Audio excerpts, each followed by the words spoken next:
Recording in progress.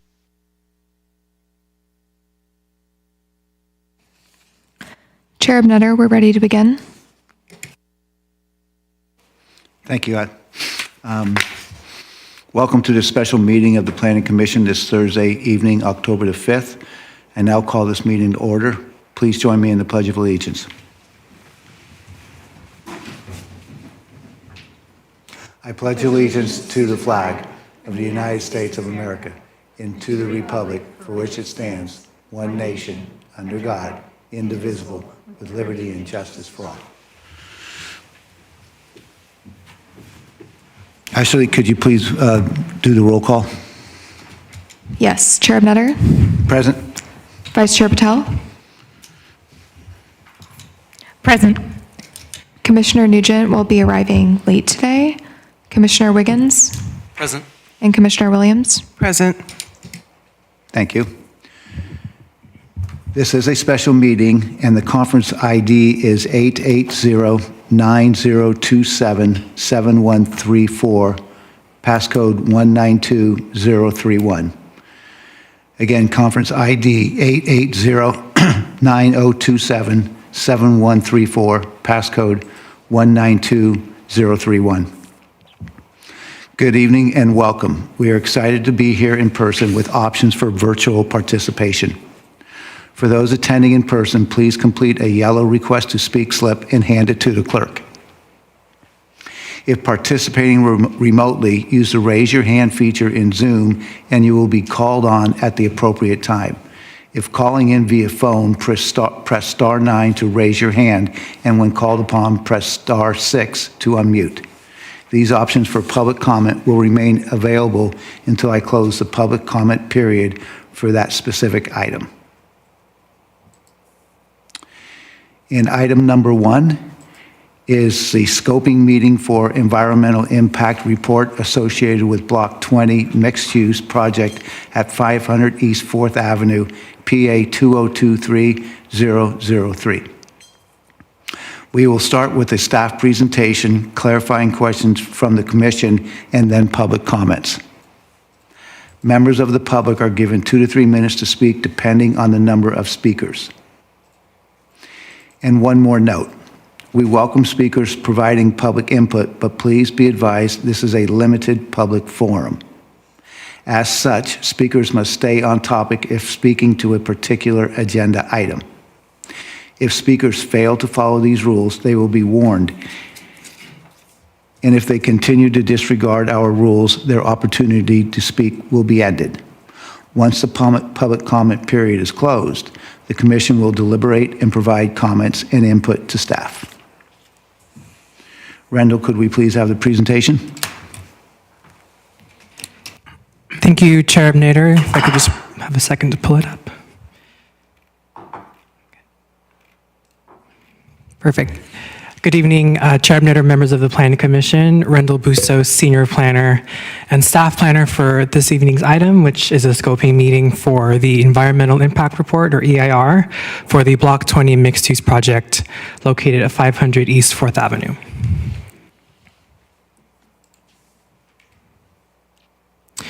So I wanted to start with just an overview of tonight's item.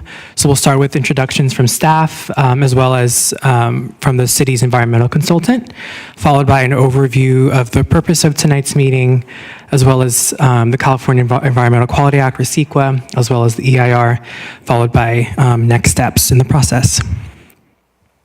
So for introductions, I'm joined by David J. Powers and Associates staff, who is the city's environmental consultant preparing the EIR, specifically Connor Tutino and Coney Danielson. And via Zoom is Carol Johnson, a contract planner with the city. So as is explained in the agenda, tonight's item is a public scoping meeting for the Block 20 mixed-use project EIR. So a scoping meeting is held to allow public input and commission input, as well as an opportunity for public agencies to provide comment on the scoping of the EIR. Conversely, a scoping meeting is not intended to be a forum for debate on the merits of the project, and it's not an approval hearing.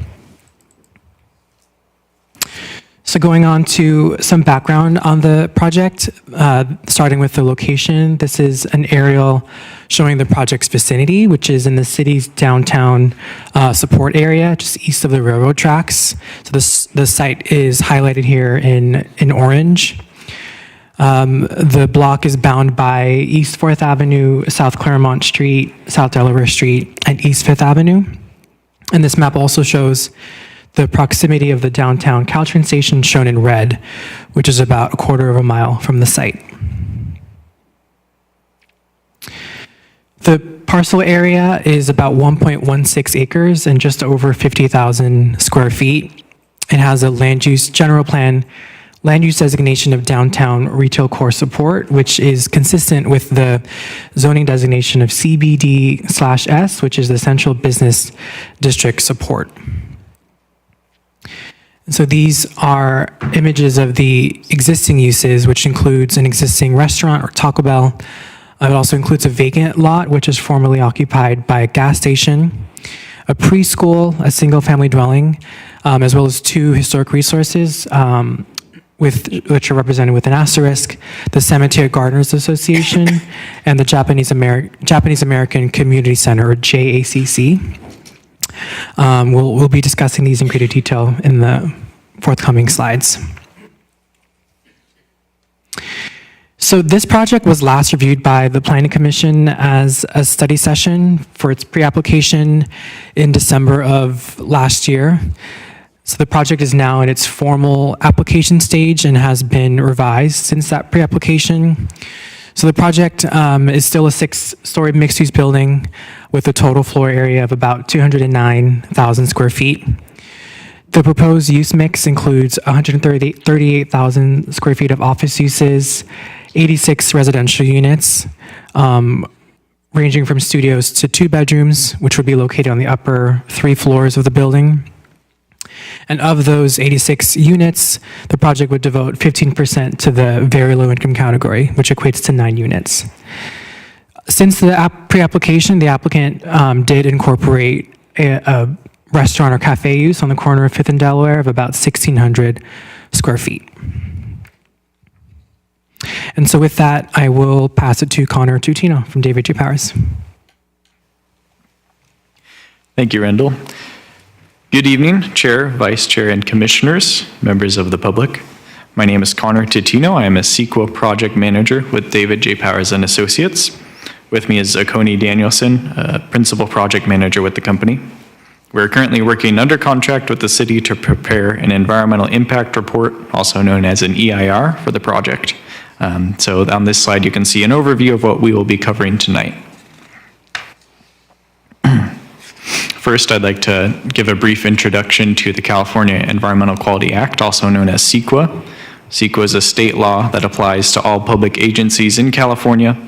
The 3 boxes shown here on the screen are the key or essential parts of CEQA that help inform the public agency's decision. Shown here is a timeline of the EIR process. There are a number of steps that the city has to perform to engage the public. We're here at the beginning stages of the process, at the scoping hearing. Before the city prepares the EIR, the city is supposed to solicit input from the public about what the EIR should study. So we're in the first step, as I mentioned, in the scoping hearing.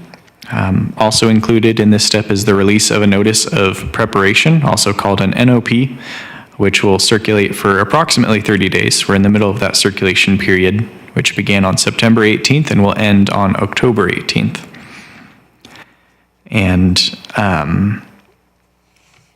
we wanted to say that the city is supported by a consultant team in documenting the conditions of the project site, in drafting the EIR and evaluating the impacts the project will have, and what level of impacts those will be. Those could be ranging from less than significant impacts, less than significant with mitigation, or significant and unavoidable impacts. Once the EIR is drafted, it will be released for public review. After comments are received on the draft EIR, the city will prepare written responses to all comments received and update the draft EIR text as necessary in the form of a final EIR, which will then be reviewed by the Planning Commission and City Council. The Commission and the Council are to consider the EIR's information regarding the project's significant effects in their findings for the project. The NOP and public scoping meeting are right now. So again, we're in the beginning stage of the process before the city has written the EIR. Other opportunities for the public to participate would include providing comments on the scope and content of the EIR's analysis at the scoping meeting via oral comment. They can also submit written comments during the NOP circulation period. After the draft EIR is prepared and released for public review, the public can participate by reviewing and commenting on the draft EIR. The public can also review the final EIR during its 10-day circulation period and comment on the final EIR at or during, before or during the public hearings. Next, we have a brief overview of the contents that are within an EIR. We wanted to clarify that an EIR is being prepared for this project because it proposes demolition of 2 historic buildings. There's no mitigation available that would reduce such an impact to a less than significant level. Therefore, an EIR is required because there will be a significant unavoidable impact. First, in an EIR, there will be a project description. It will describe the construction process, how the project would be built, and also the operation, including once it's built and occupied, what kind of impacts it would have, such as its water demand or its traffic impacts, for example. We will evaluate how the project will affect its environmental setting, which includes the conditions on and around the site as they currently exist. The EIR will also consider to what degree the project will contribute toward cumulative impacts in consideration with other nearby developments in the area. The EIR will also consider the project's contribution toward citywide issues such as utility supplies and capacities. The EIR will include a discussion of unavoidable significant adverse effects. As previously stated, we know this will include demolition of 2 historic buildings on site. That would be a significant and unavoidable impact. The EIR will also describe the mitigation measures for every significant impact that is identified. So including, as mentioned before, demolition of historic buildings, but that could also include impacts to other resources such as air quality and noise, hazardous materials. These mitigation measures will be identified as feasible and effective mitigation intended to reduce the impact to less than significant levels where possible. At this point, we do think it will be possible for all project impacts other than historic resources to be reduced to less than significant levels. These mitigation measures would be applied both during construction and also to address ongoing long-term impacts of the building being occupied. The EIR will also include a list of alternatives, which will be discussed in more detail in the following slide. The EIR will look at any and all environmental resources on and around the site based on a list provided by the state. And you can see that list shown here on the current slide. Considering the site's location, the current conditions, and what the project proposes, the primary environmental issues for the project will include air quality, cultural resources, greenhouse gas emissions, hazardous materials, noise and vibration, transportation, and tribal cultural resources. Regarding air quality and greenhouse gas emissions, the project would generate emissions during construction and operation. Air quality and greenhouse gas emissions will be analyzed by technical reports being prepared for the project. For cultural resources, as previously stated, there are 2 historic structures on site that would be demolished as part of the project. A historic preservation alternatives analysis will be prepared for the project. Additionally, an archaeological literature review will be prepared for the project, evaluating the project's potential to impact buried archaeological resources.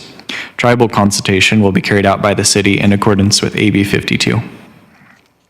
Regarding hazardous materials, there is a closed leaking underground storage tank case on site. Environmental site assessments have been prepared for the project, and they will inform the analysis regarding the level of soil vapor, and groundwater contamination that exists on site. Regarding noise impacts, the project will result in noise increases during construction and operation. A noise and vibration analysis is being prepared for the project to quantify what level of impact that will be. Regarding transportation, a transportation impact analysis is also being prepared for the project to evaluate the vehicle miles traveled, or also known as VMT, as well as a non-CEQA issue of intersection operations level of service. As previously mentioned, an EIR is being prepared primarily because the project proposes to demolish 2 historic structures on site. A historic resources evaluation has already been prepared for both buildings, which determined that both buildings are eligible for the California Register of Historic Places, and the resources evaluation is being used to inform the analysis in the EIR. The buildings are both considered historic because they both are representative of unique architectural styles and hold their architectural integrity. They are also both considered historic because they are representative of events and patterns of local history associated with the Italian American and Japanese American communities of San Mateo. The buildings are uniquely associated with each other due to their origins associated with the Rodolari family, Italian immigrants who operated a local market out of the commercial building and lived in the residential building on site. In an EIR, the alternatives analysis is the key section to inform the decision-making process so that the public understands alternatives to the project that would be less impactful while achieving most of the project's objectives. For this project, because it involves demolition of historic buildings, the alternatives will focus on ways to avoid their loss. CEQA requires a discussion of the no project alternative, which would consist of maintaining the site in its current condition and assuming reoccupancy of existing structures. The historic preservation alternatives analysis is currently being prepared by a historic consultant who is looking at the feasibility of retaining one or both of the historic structures on site or relocating one or both. In considering the project's approval, the Planning Commission and City Council will evaluate whether the alternatives are feasible and adequately meet the project objectives sufficiently. Thank you. Thank you, Connor. So as was covered in the prior slides, this scoping meeting and the notice of preparation, or NOP, are underway currently. These are opportunities for public comment and Planning Commission input. Community members and public agencies can provide comment, again, during tonight's meeting, or can provide written comments by the close of the NOP scoping period, which is October 18th. So this slide shows my contact information to send public comment letters to, as well as additional information is posted on the URL shown on the screen. So bringing it to a close, I wanted to convey the next step following this scoping meeting, which is that staff and the environmental consultant will continue preparation of the technical studies and the EIR based on the input provided tonight. We'll also be continuing the project review, so that involves the plan review and design review. And so this concludes staff's presentation. Happy to take questions. Thank you. Thank you. So we'll start with questions, clarifying questions from commissioners. I can start. I just have a couple questions for kind of context or perspective. And I wanted to know, how common is it for a large project like this to need an EIR? It's not very common in my experience as a planning commissioner anyway, as we talked about. Sure. So through the chair, I think speaking from history of San Mateo mixed-use projects, I think the last mixed-use or large development project that came before the commission for an EIR was the Concar Passage development. Prior to that was in 2016 for the 405 East 4th Avenue, and that project also entailed removal of an historic resource. So it's not uncommon, but more typically for large mixed-use projects, those move forward with an initial study and mitigated negative declaration. So there's definitely an environmental component, but not typically an EIR. Okay, thanks. I have a couple other questions. One is really minor. On slide 14, some of the categories were in bold. I was just wondering if I missed something as I was or was that just a graphics? Yeah, I think that was a list of environmental categories. Right. Yeah, those were being called out because those resource areas would include a more thorough technical study from a consultant. Okay. I don't know, Connor, if you wanted to add on that. No, that's exactly right. They're the areas we would anticipate being the primary issues for the project, and which we have brought on technical consultants to Okay. address. Okay, thanks. I wanted to make sure I had caught that correctly. I guess that's all I have for now. I might have other questions later.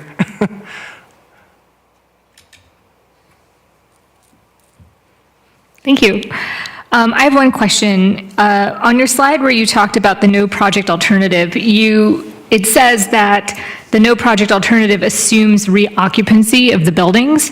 I was curious if that is the case, even if the buildings are in their current state uninhabitable. I'm not saying that that's the case here, but I know there was a discussion of the condition of one of the buildings when this came before us for a study session. So yeah, I was curious if that assumption holds, even if the buildings are uninhabitable. I believe it would. I believe it would be sort of an assumption that it resumes its baseline condition, basically when the project was submitted. So assuming that the project never was approved or considered. Okay. Thank you. I just wanted to clarify that. So, because that was a good question, you're saying that they don't, it's not, doesn't have to be occupiable? Through the chair, if I could ask Randall to clarify if any of the buildings are currently uninhabitable, because I think that's the question. My understanding was that all of the buildings were occupied and operational at the time the application was submitted, and there's no building that is red tagged or poses like a security or public health hazard. But Randall, please chime in if I'm mistaken. My mistake. To my knowledge, there are no buildings that are uninhabitable to the point that they were red tagged. The only uninhabited build or site that's not habitated is the vacant lot, but other buildings at the time of submittal, were occupied. Okay, thank you. Martin? I have just a kind of a technical question that I need a little bit of clarification on. So when you do an EIR, the scoping component of it, and there are situations which might be unique to one jurisdiction and it's not common in others, do you also make sure that you acknowledge that and accomplish it? And I'm specifically talking about high water table in the area. And I know that looking at some maps yesterday, that this address is in an area which has high water table. And how would that be addressed in this report, if at all?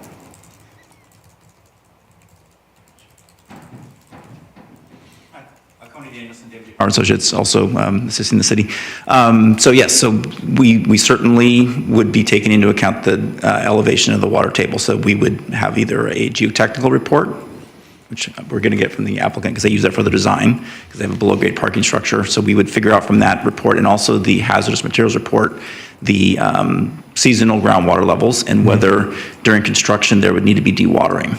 And then that would factor into if they're dewatering contaminated groundwater, we come up with a plan to make sure that that's not released into the storm drain system. So certainly the depth to groundwater is a very relevant fact to determine through the analysis and then figure out how it ripples through our analysis to make sure that, again, if they're needing to dewater, that that's disclosed, and if that water has any contamination, that it's not just dumped into the storm drain system and into the bay.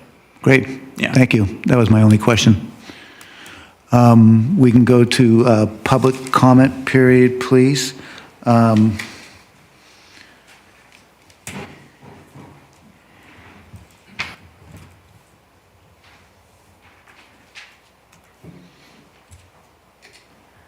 Chair Bnetter, we currently have 2 public commenters in person. And then if you are attending on Zoom and would like to do a public comment, please raise your hand at this time. Okay, it looks like we have 1 public commenter on Zoom, so 3 Great. minutes for Yeah, perfect. all of them. Thank you. Okay.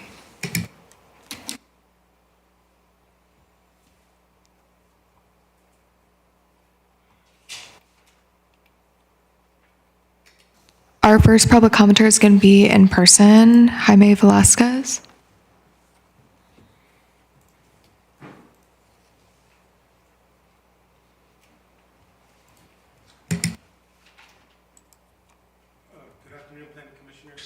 My name is Jaime Vasquez, and I'm a field representative of Local 217 that covers the county of San Mateo. And I'm here today to address the critical aspect of this project and future projects like this one, labor standards. It's essential that we acknowledge the importance of implementing robust labor standards with projects like this. First and foremost, labor standards are the foundation of a fair and just society. They ensure that every worker, regardless of their background, is treated with dignity and respect and fairness, which aims to provide health care, state-certified apprenticeship, and a livable wage. To our local working class, maintain high labor standards is not just an option, it's essential. By implementing labor standards, we not only adhere to ethical principles, but ensure that long-term prosperity to the community. Let's ensure that we have labor standards, knowing that in this foundation upon which the city success will be built on. Thank you.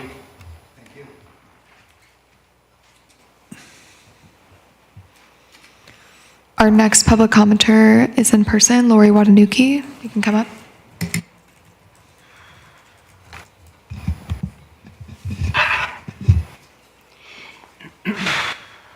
Good evening, Chairman Ebneter and members of the Planning Commission. My name is Lori Watanuki, and these are the scoping areas we'd like to see included. In terms of aesthetics, the lower and upper levels should be one type of Spanish Revival architecture. The bottom looks more contemporary and the top is quasi-traditional. We prefer a more traditional type of architecture with more wall space and less glass. 3rd and 4th Avenue are both one-way streets, and we have a rail line where traffic backs up.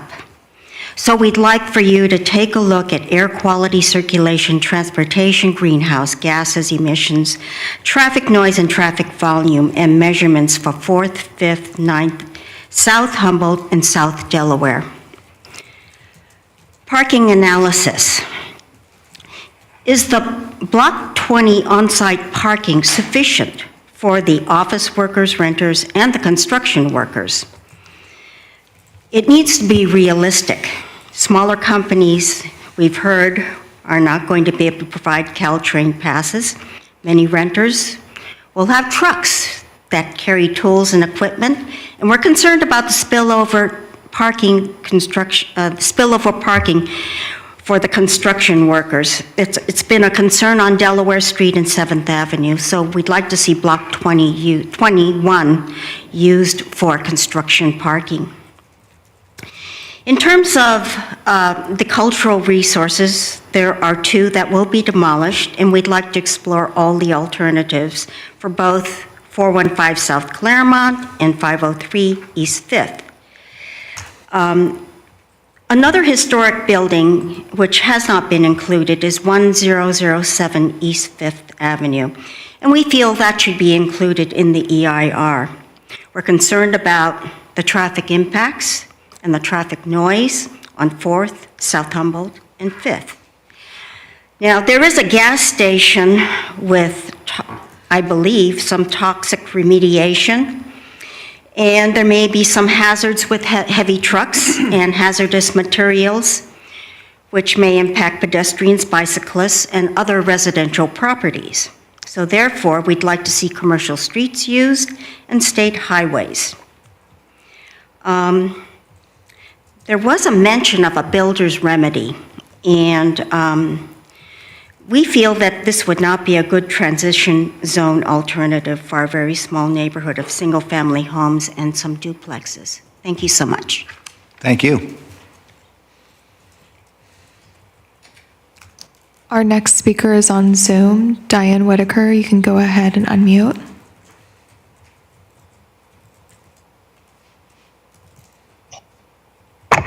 Good evening, Commissioners. Diane Whitaker. This project, Block 20, proposes to demolish 2 existing buildings eligible for the National Register of Historic Places. The circa 1865 Japanese-American Community Center on South Claremont and the San Mateo Gardeners Association building at 5th Avenue in South Claremont. It's worth noting that the Japanese Gardeners Association members were the workers that built the Japanese tea garden in San Mateo Central Park. With regard to cultural resources impacts. The project as proposed would demolish these two individually eligible historic buildings. This is a significant impact that should be avoided. The final EIR should consider alternatives such as moving the existing historic structures to another site or reuse of the existing historic structures on site. It is also critically important to look at the cumulative impacts of the recent removal of several historic resources in the downtown area. The city has already lost the historic PG&E substation and the Indo Automotive buildings, making way for an earlier Wendy Hill project. Alternatives. The immigrant pre-war and post-war Japanese history in San Mateo is important. Please include several alternatives to protect these two historic buildings from demolition. Alternatives should include relocation to another site or adaptive reuse on the existing site and incorporation into the proposed design as a park and/or community meeting spaces. Thank you. Thank you. Our last speaker is George. George, you can go ahead and unmute. Yes, good evening. I would like the commissioners who raised the question of habitable versus uninhabitable structures to please explain their line of reasoning, why that is important. It seems to me that any building can be made habitable. There is the word renovation. So I would just like to understand why that question was even raised. Thank you. Thank you.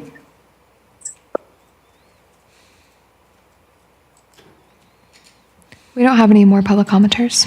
Okay, we'll close the public comment period and bring it back to the commission. Were there any questions that staff, from the public that staff would like to address at this time? Sure. Through the chair, I can touch on a few. Several were comments focused on the historic alternatives analysis. That analysis is underway, and some of the alternatives mentioned in the comments are being considered, such as relocation, preservation, relocation on or off site. A comment about design review was mentioned in one of the comments. Design review is a consideration for the project outside of CEQA. And so we are working with the applicant to refine the design based on, general plan policies and based on input from the city's third-party design review consultant. So that is underway. There was a comment about transportation. So in terms of the traffic impact analysis, as was mentioned in the presentation, there will be an analysis of the impact to various intersections, particularly whether any safety impacts are posed by traffic backup onto the nearest grade crossing for Caltrain. There's also comments about parking. I do want to note that under CEQA, parking is not considered a resource, so that's one factor. Another factor is that this project is eligible for Assembly Bill 2097, where parking is not required. It is within a half mile of transit, so certainly staff is taking a look at the dimensional standards that are provided by the project, but not necessarily on the quantity of the spaces. I think that wraps up the comments to respond to. Thank you. Great, thank you. I did have one comment or question. So I think it was mentioned 2 or 3 times in the presentation that there are significant unavoidable adverse impacts, but they're significant unavoidable adverse impacts if the 2 historic structures are removed. And that is what the drawings are showing, and that's why the statement is that these impacts are apparent because of existing, or the way the drawings are currently shown. Yes, that's correct. So as proposed, the project proposes removal of the 2 existing historic resources, which would constitute, staff anticipate being a significant and unavoidable impact. And so to mitigate that, staff is considering several alternatives to, again, preservation or relocation, et cetera, to those resources. Yeah, I just wanted to make that clear to the public so they understand why it's named that right now. Perfect. So we're now at a time to, Adam, since you were a little late this evening, do you have some questions of staff? Through the chair, I missed what the other commissioners had asked, but one question that I had was if there was any correspondence provided by the Japanese American Community Center themselves with regard to the structures that could be used for the EIR. There's been informal discussions between staff and the JACC representative. Staff is looking at whether there are ways to incorporate either relocation benefits or something, or documenting the existing buildings if they are removed, or if there are certain archive or records that the buildings house, if those could be relocated. Nothing is definite, but that is a consideration for staff. Okay. Thank you. That was the only question I had. Great, thank you. Okay. Who would like to start with comments on? To the chair, may I ask a question of staff, which is, what specific input or comments are you looking from us to provide? Like, is there a slide that you would like us to review and comment on? Through the chair, we didn't post specific questions as we normally would for a study session for a project. The general intent of a scoping meeting is to comment on the scope of the EIR. With that said, as we've said in the presentation, is that we know that one of the impacts will be the removal of the historic resources. Certainly, the commission is welcome to comment on that, even though we know that would be an impact, but it's a bit open-ended. Great. Perhaps I can ask a more specific version of that question, which is, there's a slide that has the bullet list of all of the areas. Are you looking to us to say if there might be something missing from that list? Is that one of the things we could be considering? That list that was on the screen is a list provided by the state. Okay. So I don't think there'd be another resource identified, but others can add. Yeah, through the chair, I think if there are specific technical analysis that you think, the staff should be considering going deeper into, as Connor had pointed out, some of those were bolded because those are the areas that staff will be focusing our analysis on in the environmental impact report. And then also for alternatives, if the commission has any comment or input on the alternatives. I see, thank you. So just so I understand, I'm looking at the list from the state. I think you used the same list in the draft report. And there were some highlighted, obviously, on the screen. So you do not have to address all of these in this EIR, or there are categories that will have more focus, yet all categories are addressed? We're going to evaluate all of them. We just were highlighting those that we think are the primary issues for the project. So you'll have an analysis in the document of every one of those topics. Yeah. There'll be a discussion, but we're just saying for this site, what's proposed, what's around it, those are the topics that we think will generate the most interest for the community and should be relevant to your decision making. And then as far as the feedback that you could provide, the document's written for your use, for the public's use, and for the council's use. And so we hope you're going to read it when it's available. And so, what are the things that you would want to learn about this project, or what would you like us to study? Again, we've gone through a presentation of what we intend to produce, but if you didn't see something there, or if you want to highlight something specifically, again, you mentioned groundwater levels, so we were going to touch on that anyway, but just that's good to point out. But if there are other aspects of the analysis beyond historic or specific to historic that you didn't hear tonight that you would like us to bring back and help inform your decision about whether to recommend the project or one of the alternatives, we'd like to hear from you now, so it's available. Yeah. Great, thank you. Through the chair, I actually have another question along this line of questions. As far as a EIR, just as an informational question, is concerned, with the category of aesthetics, I understand how that might look at, say, a greenfield development, but what kind of aspects would an EIR study with regard to aesthetics for an infill development? Yeah, so there actually was specific legislation, I don't know, 5, 8 years ago, something like that, that specifically says that infill development, which this definitely is, near transit infill development is presumed to be less than significant. So the legislature's already kind of taken that off the table as something that an opponent could litigate, for instance. So we will still talk about it, but the state has already said for infill development, projects that are near transit, this type of situation, it's a less than significant effect under CEQA. So it would be more of a greenfield situation, or if, let's say, for instance, it was you were talking about a new project within a defined historic district. The aesthetics of that would be relevant because you're talking about a cultural resource impact at that point. Yeah. Mhm. Thank you. That's very helpful.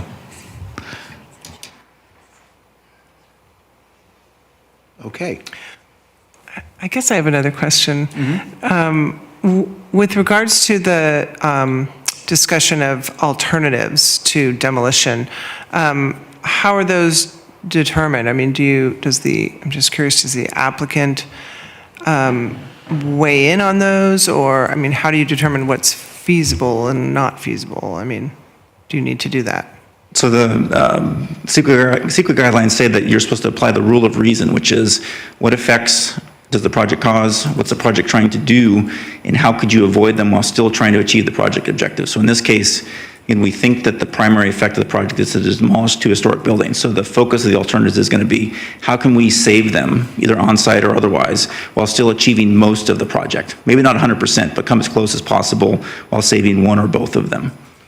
And then whether they're feasible or not it could be a question of cost. It could be a question of, can the applicant obtain another site? Are the buildings capable of being moved in their structural condition? And we're looking into that. So feasibility can depend upon a number of things. So we will describe our thought process of alternatives that we considered, but we feel pretty confident as staff that they're not feasible. So we'll explain our reasoning why we're not putting this out for further consideration. We just don't think, we're kind of crossing it off the list versus the core set of alternatives that we think appear to be at least technically feasible, that they're worthy of consideration, and they appear to us to be feasible. The applicant will probably introduce information in the record about how much it will cost to move something, or the cost of, here in this case, they're talking about 2 levels of below-ground parking. So, what will it do to their site plan if you keep those buildings at the corner? And, is that then an unworkable garage design? Or if the buildings are, again, there's a lot of different ways that the buildings can be retained on site. So we'll get into those, and some of them could cost more than others. So there could be a lot of different things that factor into the feasibility. And so we'll try to convey to you the trade-offs that come with some of the different options to, again, preserve them on site in different configurations. So again, we engage with the historic consultant who's specifically going to do a pretty in-depth dive into how these buildings could be retained. Okay, thank you. So I have one quick question from staff as this discussion goes on. If this was if this project was 2/3 housing, would this CEQA be able to be avoided through state concessions? Through the chair, it's my belief that no, it would not. The Housing Accountability Act would only allow the city to deny it based on objective standards.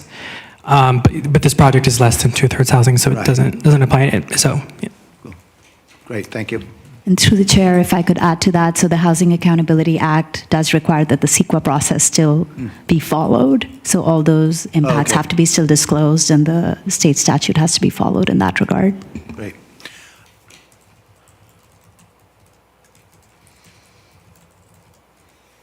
So do we want to go through and see if there's any things that we would like to add to this EIR? Or we feel that the focus is correct as it's stated? And Can we have the list back with the items in bold?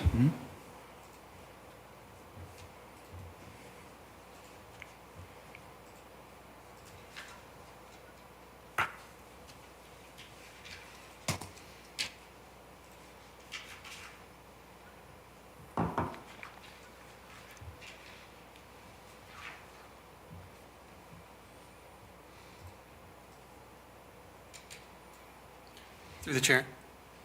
As this is a scoping meeting, as I've reviewed the project description, this presentation, and read the public comments and heard them tonight, this project appears to be correctly scoped to me.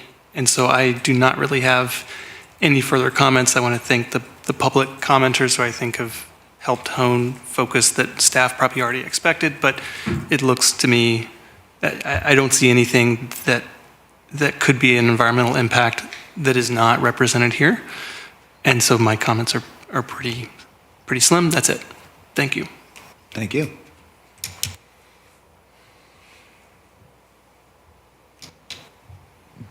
Through the chair, I may have missed this, but what is the purpose of of some of the bold? What is the concentrated on most, Okay, but all subject matter will be covered. okay. And cultural resources would include the historical? Okay. Yeah, I, like Commissioner Wiggins, I don't have anything else to add. Great. I think that the scoping is accurate and complete. I don't have anything to add. And I understand that you're required to address all these areas to some degree, all these categories. With regard to the cultural resources and the historical aspects of the project, I just want to stress what others have said as well, that I think the historical aspects of these buildings are important, and the impact of these existing San Mateo historical buildings must be studied as a cultural resource. I'm sure it's a challenge, but I think, as we just talked about, I think the alternatives also must be studied to determine, what choices there are. And I think that there's a lot of interesting creative ideas, I'm sure, that could be considered, but moving the buildings seems like an option. It's certainly been done before in similar, kind of projects, I guess. I would say the preferred option would be to try to maintain it in their current location. I'm not sure how feasible that is for the project. I just want to note that, as we learned from the historic resources evaluation report that was done, there's really so much history at these buildings. And, California has a different history than other parts of the country. We're sort of, newer, I guess, in some aspects, as a state anyway. But you look at this, and this dates back to kind of the settlement era of San Mateo. I found that historical resource document extremely interesting. I think it's an important cultural resource for our community and for Japanese American history and Italian American history. So I hope they can be studied in depth and look at all the possible options that are out there. So those are my comments. Let me just see if I had anything else. I guess I think that's all my comments. Otherwise, in terms of scoping, it seems complete. Thank you. Similar to my fellow commissioners, this is a very comprehensive list provided by the state. I can't really think of anything else that we would want to scope or details that have not already been discussed. I guess I have a comment, maybe question, which is, I assume that our alternatives, our no project alternatives, still consider these categories. And specifically, I'm thinking back to when we reviewed the draft EIR for the general plan, and I was surprised that when we examine things like greenhouse gas emissions and air quality of the no project alternative, there's still significant impacts because of sort of the math of when you create more jobs that are closer to transit, that actually has a positive impact on greenhouse gas emissions and air quality. And so I'm just assuming that all of these categories are going to be considered for the alternatives as well as the proposed project. Is that true? Yep. That is correct. The alternatives, though they'll focus on the cultural historic resources, they will also account for the other categories presented here. Great. And how the effects may differ from the proposed project. Thank you.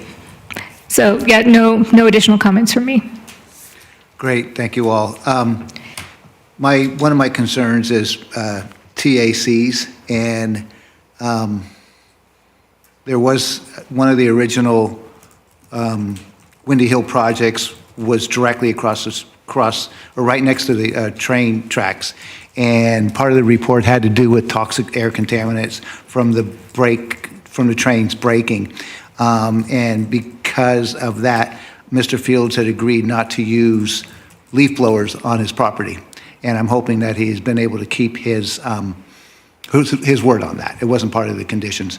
You don't have the same situation here, but I think that one of the issues, and to me, it's the biggest noise issue that our city contends with, are just leaf blowers used on hard surfaces. And I would hope Windy Hill, as being a leading developer in the downtown area, could incorporate a more sustainable way of keeping their hardscape clean and pretty, is by eliminating leaf blowers at this project also. And I know that's not going to be part of the EAR review, but I think Mike might be on the call right now, and I'd like to remind him of that. I do not have any other comments this evening. I don't know. If there's any. I actually want to make one other comment, just add on to what I was saying. I think, as I've said at other situations, once we, I'm an architect, I'm in the business of building things, but still, once we change it, it's not coming back. And so I was just thinking about, the Tan Fran Assembly Center, and, it's a shopping mall now. I don't know, I think there is a memorial there to people, Japanese Americans that were held there before going to internment camps. So I guess I just feel strongly that this is a historical place, not quite the same as Tan Fran, but, it just drew to mind, once these places are gone, they do not get brought back. So wanted to add that. Thank you. Great. No, I think we all agree the historical component of specifically mostly downtown or a lot of downtown, it is extremely important. And how do you manage growth and respecting the values that we have also? And that's always a challenge. And I'm hoping that this group can put together some great opportunities. So are we done with the subject? Fantastic. We'll close that and go to announcements and announcements. We do not have any announcements today since it was just a special meeting for this item. Well, great. Thank you all. We'll close the meeting.